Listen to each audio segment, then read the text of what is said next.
Hello, I'm Ronnie Eldridge. Welcome to Eldridge and Company.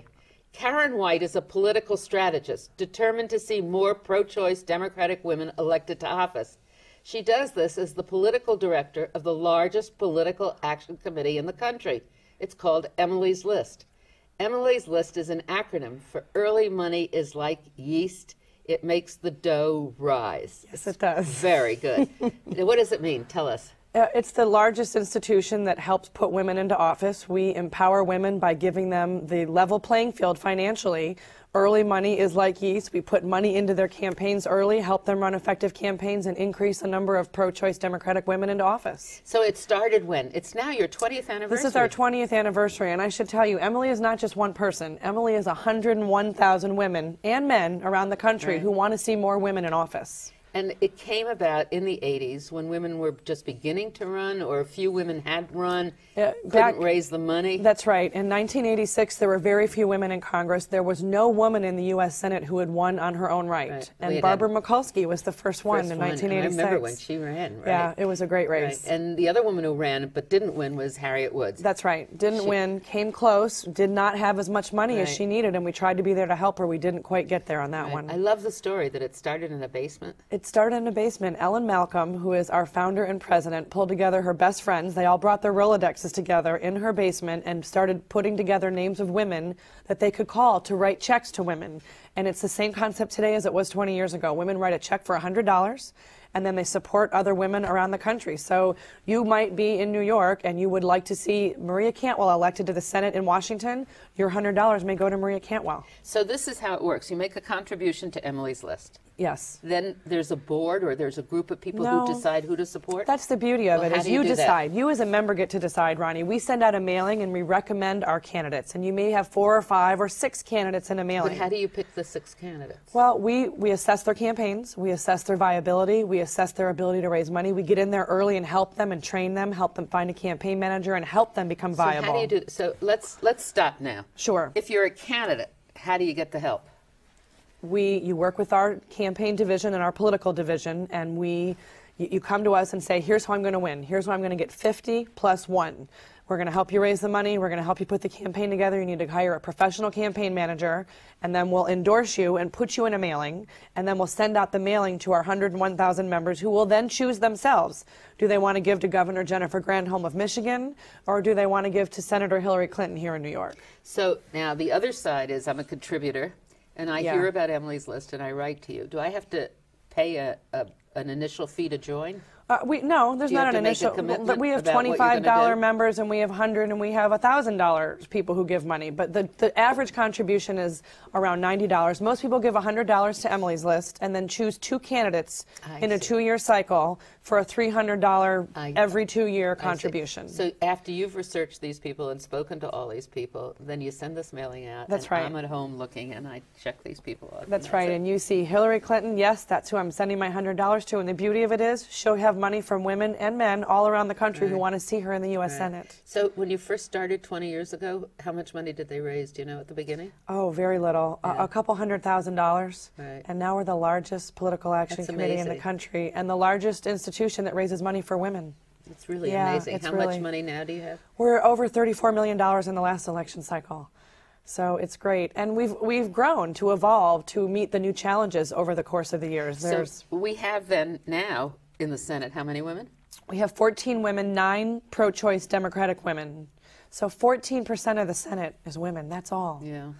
We have 61. So much more, though, than when you started. Oh, when there were 0. But it's so unbelievable that that's all there is. And you think about it, Ronnie, it's only been 20 years. Yeah. It's not been 50 years. It's only been 20 years since there was not a woman in the Senate. So we've made huge strides, but we have a lot more room to grow as well. And in the House, is similar growth? Or? 61 pro-choice Democratic women. We helped elect 5 in the last election cycle alone, and we ousted 3 anti-choice Republican men.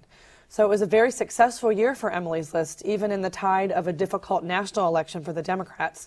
But again, we have to go back and continue to push on those Senate races. And now we're working at the state and local level to make sure that we get women into the pipeline so that when there's an open seat, 5 or 10 women are ready to run. But you also help people on local level. We do. You didn't originally. That's right. We've evolved to do more of that, and a lot of that came about. We have a 10-year plan that we instituted about 4 years ago. We execute that through what we call our Political Opportunity Program, and it basically helps women for state representatives, state senate, some of the constitutional offices like Secretary of State. Here, Denise O'Donnell is running for Attorney General. There are a lot of people that we get involved with all around the country, and those women have to stay in the pipeline. You look at the members of Congress, a lot of them have been there for 4 decades, and they're not going to be there forever, and so we want to have women ready to run in those seats. Now, why do we want some women? I mean, aside from the fact that we're 53% or whatever it is of the general population, and we should be represented, we know that people who are people of color aren't represented. That's right. But why, do you think there's a difference in women legislators? Oh, absolutely. I mean, again, I think they understand the lives of women and families in a very different way. We have some women who we just helped elect, Debbie Wasserman Schultz of Florida, who has two little girls at home. And she literally talks about how she's trying to understand these members of Congress who haven't had children in 40 or 50 years. It's a different world. And the women that we're helping elect today, the younger women and the older women, really see things differently than men do. They work on issues like education. They focus on things like lowering prescription drugs for seniors. Debbie Stabenow, that's been the fight, for her whole life. Maria Cantwell and Hillary Clinton fighting for homeland security issues. The Arctic National Wildlife Refuge. Maria Cantwell fighting tooth and nail to keep that free from drilling. All those issues are issues that these women have championed, and they're not just women's issues, they're issues that matter to American families. But we have something that we call a gender gap. Yes. And it's usually pertained to the electorate, right? That's correct. That women vote, generally there's a pattern that more women vote one way or for Democratic candidates than for others. That's exactly right, Ronnie. The gender gap basically is the difference between how men and women vote. And traditionally, women have given an edge to the Democrats, and Republicans have gotten an edge from men. In the last election, the gender gap was a little bit smaller than it had been, for example, in the 2000 election with Al Gore. And I believe that the election was not about issues that really mattered to women and that mattered to families. It really was focused on the war and focused on homeland security, very important issues, but not the pocketbook daily issues that women deal with. Don't you think that isn't there a gender gap with women in the war? There's a gender gap with women on almost every issue, but if women are to come out and vote heavily for Democrats, they need to hear about the issues that matter in their daily lives. Homeland security is certainly one of them, but the issues that were not discussed as prevalently as they could have been were the economy, jobs, education, health care. Those things kind of got pushed aside a little bit because of the larger issue. I think that we always get into trouble. I used to argue this a lot with Bella Abzug and other people about the gender gap in voting. But I think there's definitely a different perspective with women. I really do. I think that women, as you said, we're closer to the level of where living really goes. That's right. And so you know what the price of food is. You know what the condition of traffic is. You know what the air is like. All of those things are really important to us. And that's a perspective that frequently doesn't get injected into the formulation of public policy. That's absolutely right. And when women are thinking of who they're going to vote for, they think about who's going to help me keep my gas prices down, who's going to help make sure my school is educating my children. That's where I'm not in total agreement with you. Okay. I think for me, the determining vote was the war this last election. I think it was. And I think if there would have been more, I agree with you, if there would have been more talk on other issues, more women would have voted Democratic. But don't you think if there was more talk on the war, and with a stronger position against the war, there might have been more women. That would have helped too, agreed. But I also think that women were really desperately searching for people to talk to them about how they could afford their health care. So many women are taking care of their children and their families without health insurance, and also their aging parents. And how to balance those two is very difficult, and they didn't see a solution in this election. I've always felt that women also handle elective office differently. I remember I started in politics as a Democratic district leader, which is, local party office. You started and worked your way up. Well, and that's another point. I don't know how good that is, but we'll come back to that. Okay. But the mailman, rang the doorbell and he said, "What made you honorable all of a sudden?" Because there's this stature about having some kind of office, party or public. That I think women don't take as seriously, or I hope they don't take it as seriously as the men do. And they're less pretentious. They're more accessible. They're more collaborative. Agreed. And that's a major difference, I think, in working to get policies that you're interested in. You couldn't be more right, and we've actually done some research along these lines at Emily's List, and when people look at who they're going to vote for, they want somebody, the reason they vote for women is because women come to solve a problem, and they want to do it in a bipartisan way. They're looking for the solution. It doesn't matter if it's a Republican solution or a Democratic solution. They want the solution, and they're willing to work across party lines to get there. They want better schools. They want better health care. They want the environment clean for their kids. And I think voters see that as a very different way that women approach these problems. Yeah, it's a really fascinating kind of subject. It is. We're different. Yeah. Now, do you think really somebody should work their way up through the system? So I always have a problem with that also, in that politics has become a career ladder. And that means then that your major interest is getting reelected, which means then that you're going to rely a lot on polls. Yeah. Which means then, what's your opinion? You know, right? What do you really think is kind of? So I'm always torn. But on the other hand, you can't just go out and run for office. So who do you suggest? Well, what do you suggest to women who are interested in running for office? Well, several things. Some women want to run for city council, and they want to stay in the city council or the school board their whole lives because the reason that they're involved is because of their local school district. Some women want to run for Congress and change the school system, but they want to work their way up through the system and learn more. And I think mostly what we tell women when we get them involved at the state and local level is you have to be involved in your community. You have to know what the local issues are. You have to have a voice, and you have to have an opinion on these issues. And you can't just jump in to the congressional race if you don't have a base. Yeah, people that you need to have a base, but people also want to know, what have you done to deserve to be elected to this job? Why should I vote for you? And if you can say, I served on the school board for 8 years, I fought for the river cleanup, oh, and by the way, I have a degree with so-and-so, I'm qualified for this, that's helpful in a voter's mind. And you've also made a lot of friends, Absolutely. Presumably. I mean, you just can't come out of the house and say, I'm running. That's because you really need to have some people help you, especially on a local level. Some people try to do that, and the ones that typically do that are the ones that self-fund their own campaigns because they have all the money they need, so they don't have to take the time. They go out and buy the base. They go out and buy their name identification. Most women who run go out and build that and earn that. Yeah. When you start, how did you start in politics? Oh wow, it's been a long time, but I grew up with it at the kitchen table. Yeah, your parents were always involved. I'm from Detroit, Michigan. My dad was involved in his local union, always fighting for important working family issues. My mother was in the UAW? No, he was in the printers union. He worked at the Detroit News. Did you know Millie Jeffries? Oh yes. Oh, what a dear Wasn't individual. she an incredible woman? How old was she when she died? 91, 92. The thing about Millie Jeffries is she always wore high heels. I know. She's this tiny little lady. But she was around from the 50s. Absolutely. I mean, she helped pave the way. She came what out a of role the UAW. model. She worked for Walter Reuther. That's right. A role model. Right. And women like me had role models like that. And I think that's one of the really important things to say about how it's easier today, is that we had role models 20 and 30 years ago, whereas you might not have had a good role model when you first ran for office. Or Millie Jeffries certainly did not have a good role model when she began active in civic life. But so I've been. So it came out of the family. My family was also very talkative and very involved in the community. Yeah, I remember my mother taking me to the school where they were striking because they wouldn't pay for health insurance for the teachers. And we all slept on the floor of the gymnasium. And I remember thinking, wow, this is really important. I was young, but I grew up with it in my blood. I went to work for Senator Carl Levin in Michigan. I worked in the presidential race in '88. You know, just like a lot of folks did. And then when you said you worked for Senator Levin, did you work on his staff? I worked on his Senate staff, and then he asked me to go work and be the field director on his campaign in Michigan. So how did you get to be on the staff? You just had worked in campaigns as a volunteer? I had worked in campaigns as a volunteer. I knew him. I had grown up through the ranks in Michigan. I did a lot of his political work in his regional office outside of Detroit. And then after 2 years, he said, I need you to do the campaign. And I said, really? And he said, oh, you have to do the campaign. You're good at this. I went and did that campaign, met my husband, never went back.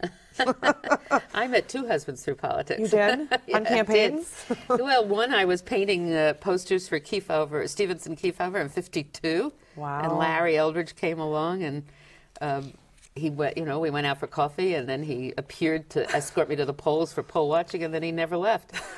The rest is history. And the rest is history. And then he died, and I think before he died, though, I met Jimmy Breslin through politics. I was riding with Robert Kennedy one day in a car, and he said, we have to stop back at the hotel because this reporter's going to Vietnam tomorrow, et cetera, et cetera.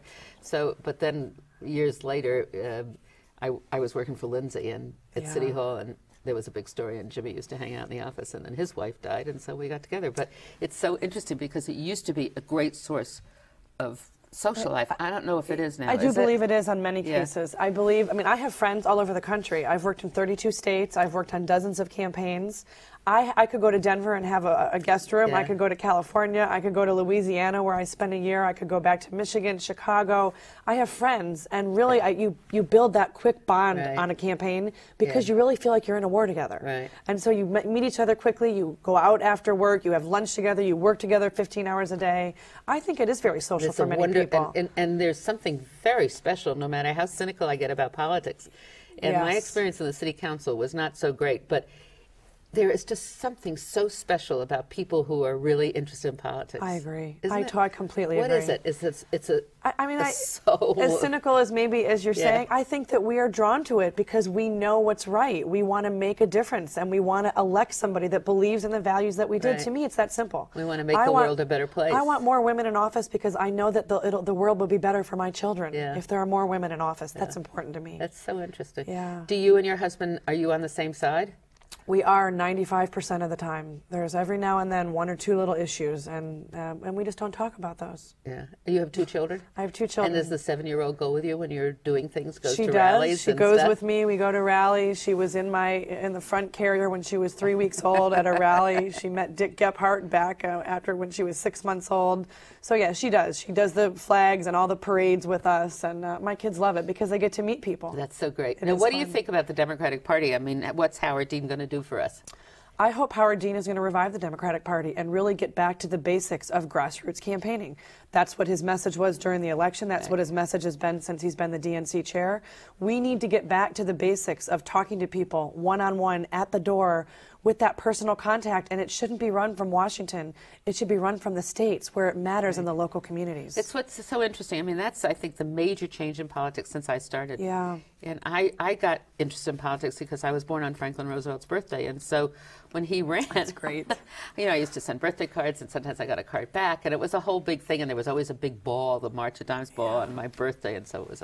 But you used to wear a lot of buttons. Yes. A lot of buttons. There used to be street signs. There were torchlight parades. There was great street activity. Yeah. And a great field operation. I mean, people had, and big volunteer headquarters. You'd be able to go and do it. So we did see that in the Dean campaign, and actually the other campaigns sort of, I mean, tried to copy it, I think. Yeah. But so much emphasis has been on television, and so with the emergence of television, the cost of it is so high that all the emphasis goes to raising the money, right? Well, that does. A lot of it goes to raising the money, and you clearly have to be competitive on television. But I completely agree with you, Ronnie. Emily's List has done a lot of research about the best way to communicate and reach women voters, and it's not necessarily through television. Yeah. You know, they're watching PBS, and there's so or many, maybe and there's so many commercials. One runs into another, and you've seen them so many many times. And they're cooking dinner, and they're answering the door, and they're not focused on it. They really need that personal contact, that knock on the door, and a 2-minute conversation from someone who they know locally, which is even better, about a candidate goes a lot farther than a 30-second soundbite. Have you done any studies on voter apathy connected to the use of television? It seems to me we've become such passive participants by just watching television commercials. Yeah, we have not done specific studies about apathy, but we've tried to do a lot of things about apathy in terms of, for example, our Women Vote program. You know, half the population that's eligible to vote does not vote, and so our Women Vote program empowers, educates, and mobilizes women to vote all across the country. And then you have workshops, and you have workshops and leadership programs. Tell us about that. We have Campaign Corps, which brings young people into the process. We usually train 50 people each election cycle to go through a campaign school. We go around the country and we do different campaign seminars for them, and then we actually put them onto a campaign. So they get that 3 months of experience, or 4. That's great. Typically the campaign would hire them afterwards or put them into the Senate office or whatever. But these are people who would not have another opportunity to get involved in a local election. So if I was a candidate, I could call you to see who's in this campaign, this register? You could fill out an application. Yeah, you could fill out an application and say, we would like to have a campaign course student come to our campaign. And we got 384 students applied this year for 50 slots. Yeah. We will have 100 campaigns apply for 50 slots. And then what's the kind of salary you have to pay these? I mean, what do you have to pay these kids? It's small. It's, we pay them about $1,000 a month. And how do they live? You usually We make the campaign find them housing and help them out with food and transportation. Right. And then you do sessions for candidates themselves. We do.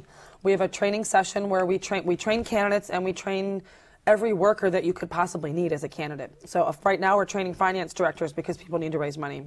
We also train campaign managers, press secretaries, research directors. Whatever the campaign needs, basically, Emily's List will do. For example, in a South Dakota race a couple of years back, we couldn't get to the polls because the roads were so snowed over. We rented snowmobiles. Whatever it takes to help our women, that's what we're going to do. And you divide up by regional organizations, and you're the political director, so you operate all this kind of stuff. I operate nationally. We do have some people that operate regionally. So, for example, the folks that focus on New York only are based in the Northeast.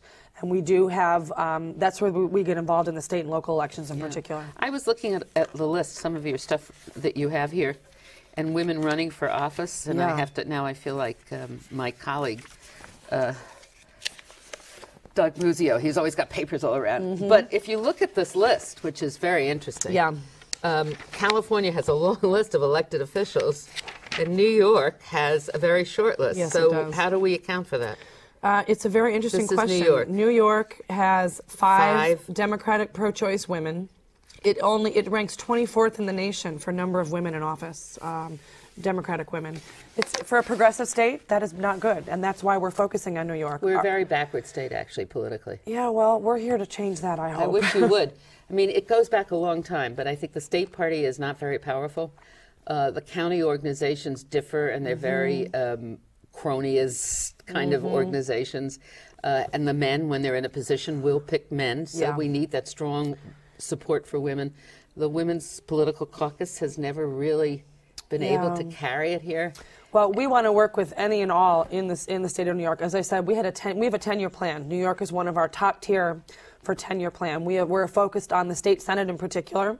We know that the House right now is solidly Democratic, and we're focused 10 years out because we want to affect those redistricting lines, and we want to make sure that women are in positions of power to protect the women in office, but also create other opportunities for more women. That's very interesting. So you're going to work in the legislative campaign for the Senate. We worked very closely with Andrea Stewart-Cousins, who you may know lost by 18 votes. It was a recount. It didn't end until March. Do you work then with Liz Krueger? We do. We work very closely with Liz Krueger, who's been a great ally for us. She's marvelous, and we're going to do everything we can to help her be successful so she can be the Speaker of the Senate. She's an example of what happens, and it's interesting. You support women who are pro-choice. That's right. So there have been occasions when you've opposed men who are pro-choice. There are occasions, and we typically only do that in primaries. We don't get involved in general elections to take out the good guys, for example. We would not want to do that.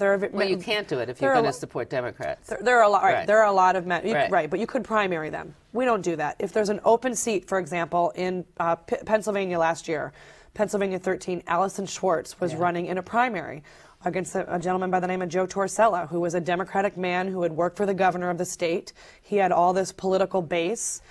We supported Allison Schwartz. We helped her raise money. We ran an aggressive women vote program by putting people on the ground 14 weeks out, knocking on doors of women voters. She won that primary, and she's now in Congress. Gwen Moore, Wisconsin. 3 people in the race. Former Democratic Party chairman was running. Everyone thought he would win because he had all the money and all the names. We got involved. We mailed on Gwen Moore. She is the first African American to serve Congress from the state of Wisconsin. That's important. It is important. Now, the difference between you and NARAL is that when Liz Krueger ran for the first time, she ran against a Republican who was pro-choice, and NARAL supported him. And that's a very difficult kind of thing. I mean, I think, so you have a lot of single-issue groups that are there. You're in a way, a single-issue group, but you're broader. It's not only a single issue. I mean, you want women. Yes, that's the primary thing. Only women, only Democrats, and only pro-choice. We really believe it's important to uphold the tenets of Roe v. Wade, and all the women that we work with believe that as well. And also, the country believes that. 58% of the country believes we should uphold Roe v. Wade. Now, is there a coalition in Washington with all of these groups? Do you meet? So now what happens with the court appointees, the judicial appointees that are coming to the Senate? There are lots of different coalitions that we work with in Washington, D.C. and in the states, and that's part of what we're trying to do in the states with our political opportunity program. But in terms of the judges, some of them are running ads, some of them are doing petition drives, some of them are doing door-knocking campaigns, some of them are doing phone calls into Senate offices. In this nuclear option, Senator Clinton Senator Murray, Senator Cantwell, Debbie Stabenow, the senator from Michigan who's in the leadership. They've all taken a very aggressive role in the leadership to make sure that this doesn't happen. And do you think the Democratic Party, with Senator Clinton's speech about abortion and this different thing, are they cutting back on their support?